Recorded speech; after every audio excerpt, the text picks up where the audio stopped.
Well, and my parents had never seen an ultrasound with any of their kids because the technology wasn't there when we were being born. So my parents came and they saw these 3D and 4D images of our twins, and they thought, "Oh my gosh, I cannot believe how I can see this."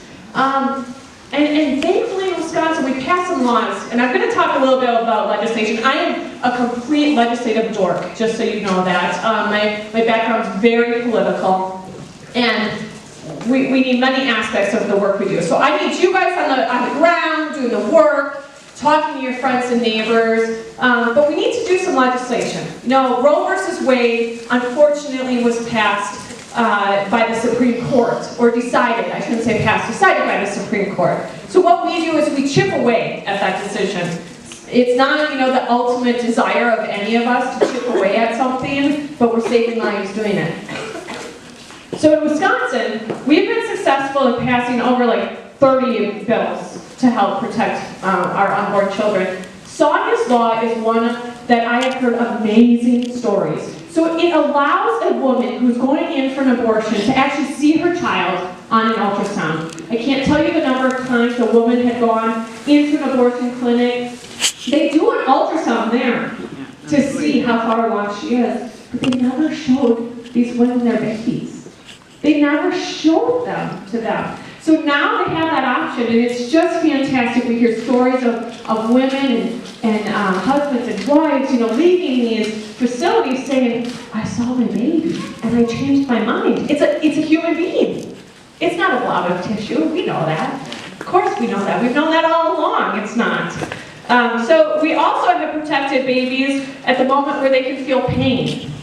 So at 20 weeks post-fertilization, those are no longer available in Wisconsin.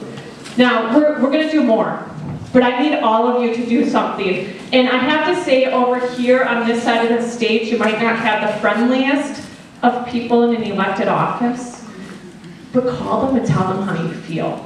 Tell them what you support, okay? We need that. And I want to ask you this, too. We need to keep a lot of people in our prayers. We need to keep the people who are, in the pro-life movement, doing the work. There's so many of them out there that just do fabulous work. But think about the people who work in the abortion facilities.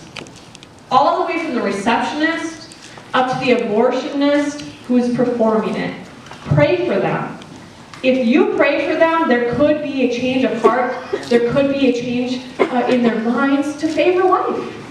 It's amazing. How many of you know Abby Johnson? Right? Someone was praying for her pretty darn hard, I think, because she converted. She saw the day of light. She finally figured out what I'm doing is wrong. So pray for them. Pray for our elected officials. And we heard in the homily today, they've got some big tasks at hand. And I'll tell you what, we have big tasks at hand because never in the years since Roe versus Wade was decided have we had the opportunity to scale back that decision. And we as pro-lifers, if we don't do it today, we're going to watch it slip by us. And then when's our chance going to be again? So I hope that all of you know there's a lot of work to be done, but what we do isn't without merit.